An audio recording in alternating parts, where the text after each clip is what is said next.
জ্ঞানদায়িনী শ্রী শ্রী মা সারদা দেবী গুরু বা আচার্যরূপে কৃপা করেছেন অগণিত মানুষকে। তাঁর সেই কৃপা বিতরণের ইতিহাস বিচিত্র, বিস্ময়কর এবং অপার্থিব সুষমায় মণ্ডিত।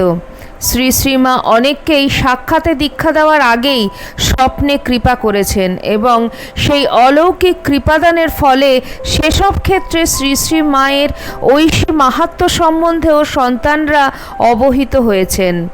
রাঁচি নিবাসী জনৈক যুবক ভক্ত দীক্ষার জন্য ব্যাকুল হয়ে স্বামী ব্রহ্মানন্দ মহারাজজিকে চিঠি লিখেছেন, কিন্তু তার উত্তর আসতে দেরি হওয়ায় তিনি পাগলের মতন অস্থির হয়ে ওঠেন।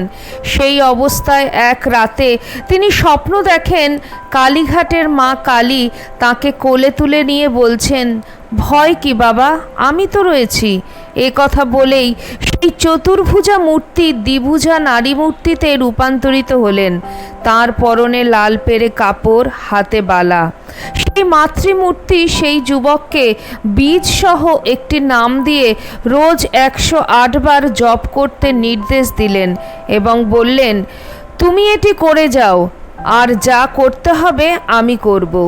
যুবকটি এই স্বপ্নের কথা কারো কাছে প্রকাশ না করে ওই মাতৃমূর্তির দর্শন কোথায় পাবেন তাই চিন্তা করতে লাগলেন।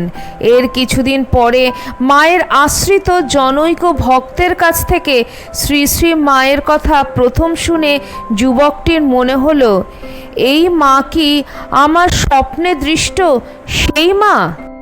তিনি আর দেরি না করে ওই ভক্তটির কাছ থেকে পথ জেনে নিয়ে জয়রামবাটি রওনা হলেন।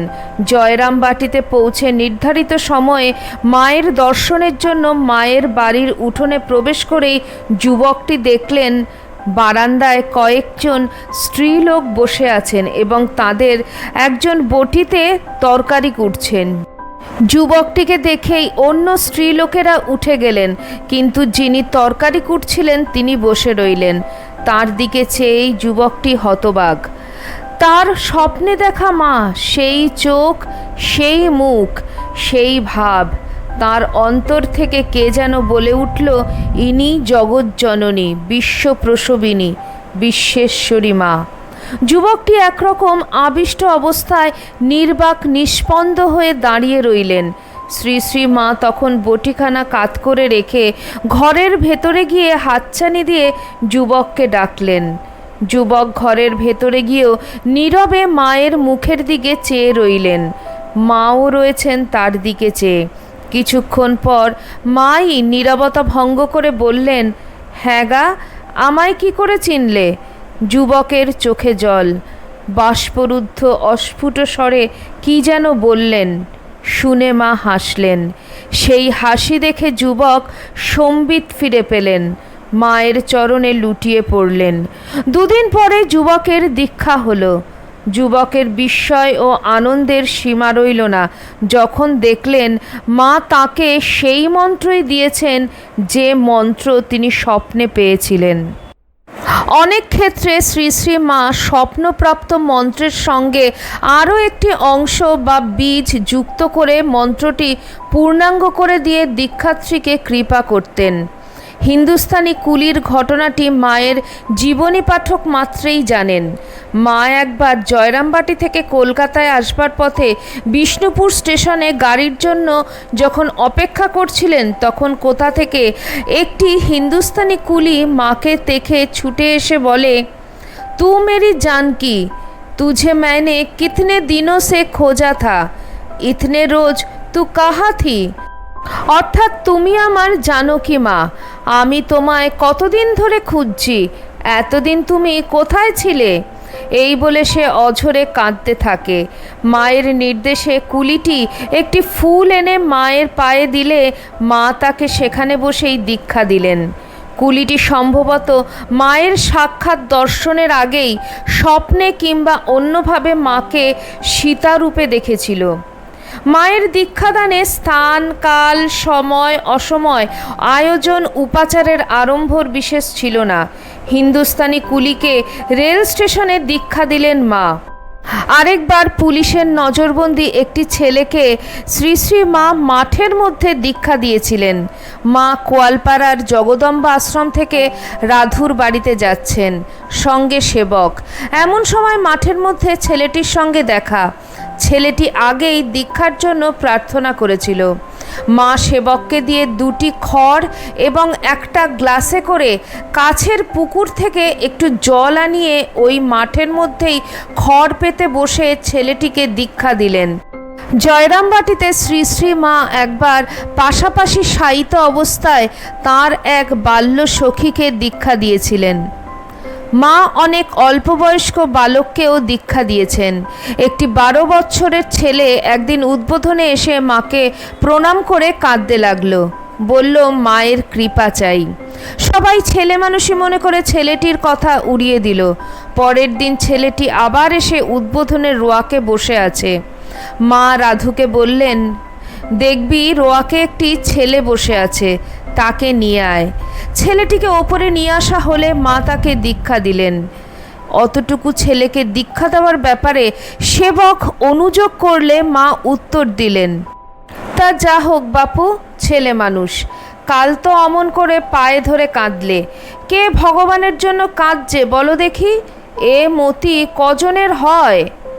রামেশ্বর থেকে কলকাতায় ফেরবার পর শ্রী শ্রী মা 13 বছরের একটি দীক্ষা প্রার্থী বালককে গোলাপ মার প্রবল বাধা সত্ত্বেও দীক্ষা দিয়েছিলেন। আর একবার জয়রামবাটিতে জগদ্ধাত্রী পূজা উপলক্ষে রাঁচি থেকে একটি বালক এসেছিল। বালকটির দীক্ষা নেওয়ার ইচ্ছা ছিল, কিন্তু পূজার ভিড়ে মাকে সে কথা বলতে পারেনি। বিদায় নেওয়ার দিন সে মায়ের পায়ে মাথা রেখে এমন কাঁদতে থাকে যে চোখের জলে মায়ের পা ভিজে যায়। মা তাকে হাতে ধরে তুলে জিজ্ঞাসা করলেন, কাঁদছো কেন বাবা? কি চাও? মন্ত্র নেবে? মায়ের শরীর সেদিন সুস্থ ছিল না, তবুও তক্ষুনি ওই অবস্থাতেই দরজা বন্ধ করে মা ছেলেটিকে দীক্ষা দিলেন। গুরুরূপী শ্রী মায়ের কৃপা অন্যান্য সব জাগতিক বাধার মতন ভাষা ও দেশের ব্যবধানও অতিক্রম করে গিয়েছিল। মা যখন দক্ষিণ ভারতে গিয়েছিলেন তখন সেখানকার অনেক আশ্রয় প্রার্থীকে কৃপা করেছেন। ভিন্ন ভাষাভাষী কোনো ব্যক্তিকে দীক্ষাদানের সময় মা তার সব উপদেশ বাংলাতেই বলতেন। কিন্তু আশ্চর্যের ব্যাপার এই যে কোনো অনুবাদকের সাহায্য ছাড়াই দীক্ষার্থীরা তার উপদেশের মর্ম সব বুঝতে পারতেন। একবার বোম্বে, অধুনা মুম্বাই থেকে একজন পার্সি যুবক উদ্বোধনে মায়ের দর্শন প্রার্থী হয়ে আসেন। মা তখন সদ্য ম্যালেরিয়ায় ভুগে অতি দুর্বল অবস্থায় জয়রামবাটি থেকে কলকাতায় এসেছেন। ভক্তদের মাকে দর্শন করার অনুমতি পর্যন্ত নেই, তবে সম্ভবত অতদূর থেকে এসেছেন বলেই স্বামী শারদানন্দজি মহারাজ পার্সি যুবকটিকে মায়ের কাছে যেতে দিলেন। মায়ের কাছে গিয়ে যুবকটি কিন্তু দীক্ষা চেয়ে বসলেন। বললেন, মাইজি কুছ মূল মন্ত্র দিজিয়ে জিসসে ক্ষুধা পেহচানা যায়। সেবক রাসবিহারী মহারাজ অর্থাৎ স্বামী অরূপানন্দজি মহারাজ প্রমাদ গুনলেন, সে কি, কাউকে দর্শন পর্যন্ত করতে দেওয়া হয় না, সবে অসুখ থেকে উঠেছ? শরৎ মহারাজ শুনলে কি বলবেন? এখন নয়, এর পরে হবে। মা কিন্তু সেই দিনই পার্সি যুবকটিকে দীক্ষা দিয়েছিলেন। স্বামী শারদানন্দজি মহারাজ এই ঘটনার কথা জানতে পেরে মন্তব্য করলেন, মায়ের যদি এক পার্সি শিষ্য করার ইচ্ছে হয়ে থাকে তাহলে আমার আর কি বলার আছে। এই পার্সি যুবকটি আর কেউ নন, চিত্রজগতের বিখ্যাত অভিনেতা ও প্রযোজক বম্বের সোহরাব মোদি। একবার একজন মেম মায়ের কাছে তার মেয়ের রোগ মুক্তির জন্য প্রার্থনা করতে এলে মা মেমটির সঙ্গে কথা বলে এত খুশি হয়েছিলেন যে মা শুধু তার প্রার্থনাই পূরণ করেননি, পরে তাকে দীক্ষাও দিয়েছিলেন। মেমটি বাংলা জানতেন। মাদ্রাজে অমৃতানন্দ নামে একজন আমেরিকান ব্রহ্মচারী, যার আগের নাম ছিল মিস্টার জনসন, তিনি মায়ের কাছে মন্ত্রদীক্ষা পেয়েছিলেন। ডক্টর হ্যালক এবং মিস গ্রে নামে মায়ের আরও দুজন আমেরিকান শিষ্য ছিল। অনেক ক্ষেত্রে দেখা গেছে মায়ের কাছে আগত ভক্তের মনে দীক্ষা লাভের জন্য কোনো আকাঙ্ক্ষাই জাগেনি, তবুও মা অযাচিতভাবে তাকে দীক্ষা দিয়েছেন। ময়মনসিংহের সুরেশচন্দ্র ঘোষকে স্বামী প্রেমানন্দ বাগবাজারে মায়ের বাড়িতে পাঠিয়েছেন মাকে দর্শন করতে। সঙ্গে ময়মনসিংহের আরও কয়েকজন ভক্ত। একজন সাধু এসে এক এক করে ভক্তদের মায়ের কাছে পাঠিয়ে দিচ্ছেন প্রণামের জন্য। সুরেশ ঘোষের পালা এলে তিনি গিয়ে মাকে সাষ্টাঙ্গ প্রণাম করতেই মা তাকে বসতে বললেন এবং সেখানেই দীক্ষা দিলেন। অথচ সুরেশ ঘোষ দীক্ষার জন্য যাননি, দীক্ষার কথা ভাবেননি পর্যন্ত। অনুকূলচন্দ্র সান্যাল যখন মাকে দর্শন করতে যান তখন তার খুব অল্প বয়স, সঙ্গে তার দুজন বন্ধু। তিনজনের মধ্যে তিনি কনিষ্ঠ বলে প্রথম দিনই মায়ের সঙ্গে বিশেষভাবে পরিচিত হয়ে ওঠেন। দ্বিতীয় দিনে ভোরে উঠেই তিনি মায়ের বাড়ির ভেতরে চলে গেলেন। ভেতরে গিয়ে মায়ের কাছে যেতেই মা বললেন, বাবা, তোমাকে এই নাম দিলাম। অনুকূলবাবু তখনও বুঝতে পারেননি যে মা তাকে দীক্ষা দিয়েছেন। তিনি বাইরের ঘরে এসে বন্ধুদের একজনকে ঘটনাটি বলতে গেলে বন্ধুটি একটু শুনেই তাকে থামিয়ে দিয়ে বুঝিয়ে দিলেন যে মা তাকে ওইভাবে মন্ত্র দীক্ষা দিয়েছেন, আর ওই মন্ত্র কারো কাছে প্রকাশ করতে নেই। শ্রী শ্রী মায়ের কাছে মূল বিষয় ছিল ঈশ্বর লাভ এবং তার জন্য আন্তরিক ভক্তি ও নিষ্ঠা। অন্যান্য সব আনুষাঙ্গিক তার কাছে গৌণ। তাই দীক্ষার্থীদের ওপর তিনি আচার অনুষ্ঠানের বোঝা না চাপিয়ে তাদের বলতেন জপ ধ্যান করতে ও ভক্তি, বিশ্বাস, প্রার্থনা, শরণাগতি প্রভৃতি অন্তরের গুণগুলির অনুশীলন করতে। জপ ধ্যান সম্পর্কিত তিনি যে নির্দেশ দিতেন সেগুলিকেও কোনো নির্দিষ্ট ছকে ফেলা যায় না, কারণ দীক্ষাপ্রাপ্ত সন্তানের রুচি, প্রকৃতি ও সামর্থ্য অনুযায়ী তার নির্দেশ ভিন্ন ভিন্ন হতো। মা তার দীক্ষিত সন্তানদের দৃষ্টি গুরু শিষ্য সম্পর্কের থেকে বার করে আকর্ষণ করে নিয়ে আসতেন মা ছেলে সম্পর্কের দিকে। সাধকের আধ্যাত্মিক জীবনে গুরুর প্রতি ভক্তি, নির্ভরতা ও ভালোবাসা একান্ত প্রয়োজন। সেই ভালোবাসা, ভক্তি ও নির্ভরতা সাধক জীবনে অতি স্বাভাবিকভাবে আসে যদি জননী স্থানীয়া কেউ গুরু হন। শ্রী শ্রী মা জগৎজননী স্বয়ং। দীক্ষিত সাধকদের কল্যাণার্থে তিনি কিন্তু তাদের মনে নিজের আটপৌরে মাতৃমূর্তির ছাপটি গভীরভাবে এঁকে দিতেন এবং এইভাবে সুযোগ করে দিতেন যাতে তারা সরল বিশ্বাসে তার অতি নিকটে চলে আসতে পারে এবং একান্ত নির্ভরতায় জীবনের সব ক্ষেত্রে এই মাতৃরূপা আচার্যকে আঁকড়ে ধরতে পারে। তাই তিনি বলতেন, আমি গুরু নই, ঠাকুরই গুরু, আমি মা, সকলের মা। শিষ্যদের বলতেন, সবসময় মনে রেখো তোমাদের একজন মা আছেন। তাদের আশ্বাস দিয়ে বলতেন, যারা তার কাছ থেকে দীক্ষা নিয়েছে তাদের শেষ জন্ম। মা বলতেন, এখানে যে এসেছে যারা আমার ছেলে তাদের মুক্তি হয়ে আছে। বিধির সাধ্য নাই যে আমার ছেলেদের রসাতলে ফেলে। আমার ওপর ভার দিয়ে নিশ্চিন্ত হয়ে থাকো, আর এটা সর্বদা স্মরণ রেখো যে তোমাদের পেছনে এমন একজন রয়েছেন যিনি সময় আসলে তোমাদের সেই নিত্যধামে নিয়ে যাবেন। শ্রী শ্রী মা দীক্ষা দিতেন দীক্ষার্থীদের ব্যক্তিগত সংস্কার এবং পারিবারিক উপাসনার ধারা অনুযায়ী। জনৈক ভক্ত শ্রী শ্রী মায়ের কাছে দীক্ষাপ্রার্থী হলে শ্রী শ্রী মা তার বংশের মন্ত্র জানতে চাইলেন। ভক্তটি তা বলতে না পারলে মা একটু চিন্তা করে নিজেই তার বংশের মন্ত্র বলে দিলেন এবং সেই মন্ত্রেই তাকে দীক্ষা দিলেন। আর একজন ভক্ত শক্তি মন্ত্রের প্রার্থী হলে শ্রী শ্রী মা তাকে বলেন, তোমার ভেতরে তো রামকে দেখছি, তোমাদের বংশের সকলে কি রাম মন্ত্রের উপাসক? রাম আর শক্তি তো অভিন্ন, তবে আর রাম মন্ত্র নিতে ক্ষতি কি? সত্যি ওই বংশের সকলে রামচন্দ্রের উপাসক ছিল। আর একজন দীক্ষাপ্রার্থী শ্রী শ্রী মায়ের কাছে দীক্ষা গ্রহণের আগে বলেছিলেন যে শিবের ক্রোড়ে উপবিষ্ট কালী মূর্তি তার খুব ভালো লাগে, দীক্ষার্থীর অন্তরে হয়তো বাসনা ছিল যে মা তার কথা শুনে শিব ও শক্তি উভয়েরই বীজমন্ত্র দেবেন, কিন্তু জ্ঞানদায়িনী শ্রীমা জানতেন যে সূর্যরশ্মিকে ছেড়ে সূর্য যেমন থাকে না, মণির জ্যোতিকে ছেড়ে যেমন মণি থাকতে পারে না, তেমনি শিবকে ছেড়ে শক্তি কিংবা শক্তিকে ছেড়ে শিব কখনো থাকতে পারেন না। দুয়ের মধ্যে অভেদ সম্বন্ধ। শ্রী শ্রীমা ওই দীক্ষাপ্রার্থীকে বললেন, শক্তি কি বাবা কখনো শিবকে ছেড়ে থাকেন? তোমার শক্তি মন্ত্র। এই বলে শক্তি মন্ত্রে তাঁকে দীক্ষা দিলেন। মন্ত্র লাভের সঙ্গে সঙ্গে ভক্তটির মনে হলো তার শরীরের ভেতর দিয়ে যেন তড়িৎ প্রবাহ বয়ে চলেছে। সারা শরীর তার কাঁপতে লাগলো।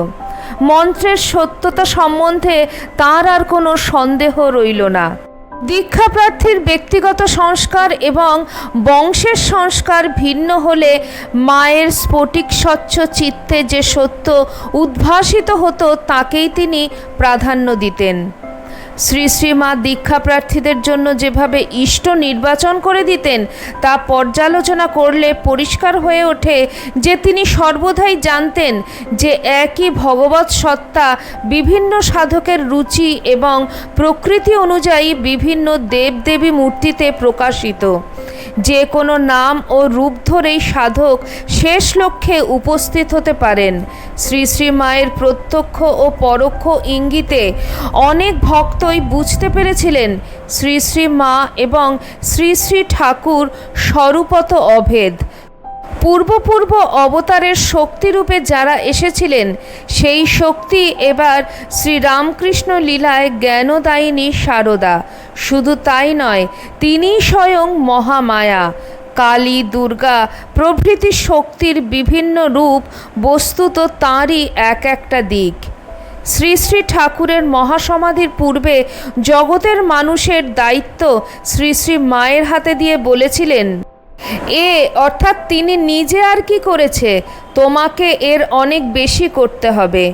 শ্রী শ্রী মা পরবর্তীকালে ঠাকুরের নির্দেশ মতন সেই অনেক বেশি কাজ করেছেন পরম যত্নে, নিপুণভাবে। সেই অলৌকিক কৃপা বিতরণের কালে মা একবার বলেছিলেন, তিনি অর্থাৎ শ্রী শ্রী ঠাকুর নিয়েছেন সব বাছা বাছা ছেলে কটি, তা আবার এখানে মন্ত্র টিপে ওখানে মন্ত্র টিপে, আর আমার কাছে ঠেলে দিয়েছেন একেবারে সব পিঁপড়ের সার। মানদাশঙ্কর দাশগুপ্ত লিখেছেন, এই পিঁপড়ের সারের জন্যই মার দয়ার শেষ বা চিন্তার অবধি ছিল না। ইহারা কেহ ঈশ্বর কোটিও না বা অন্য কোনো দিব্যগুণেও বিভূষিত নয়, অতি সাধারণ মানুষ, সাধারণ দোষ গুণ পাপ পুণ্যের অধীন। কিন্তু তাহারা যখন আসিয়াছে, মা দুই হাত বাড়াইয়া গ্রহণ করিয়াছেন। যদি একটু ভালো দেখিয়াছেন, তিনি যার পর নাই আনন্দিত হইয়াছেন। অনেক সময় পরিচয় লওয়া বা একটি কথা পর্যন্ত জিজ্ঞাসা করা আবশ্যক মনে করেন নাই। এমনকি যখন অতি অযোগ্য লোক সকল তাহার নিকট আসিয়াছে, তিনি অধিকাংশ ক্ষেত্রেই শুধু দয়ার বশবর্তী হইয়া তাহাদেরও দীক্ষা দিয়াছেন। অতি অল্প ক্ষেত্রেই কাহাকেও ফিরাইবার ইচ্ছা করিয়াছেন। কিন্তু তাহারও অধিকাংশ স্থলে একটু কাঁদাকাঁদিতেই তিনি হার মানিয়া দীক্ষা দিয়াছেন। অসুস্থ শরীরেও এই কৃপা বিতরণ ছিল অব্যাহত। ম্যালেরিয়ায় ভুগে মা দুর্বল, তাই শরৎ মহারাজের নির্দেশে দর্শনাদি সাময়িকভাবে বন্ধ।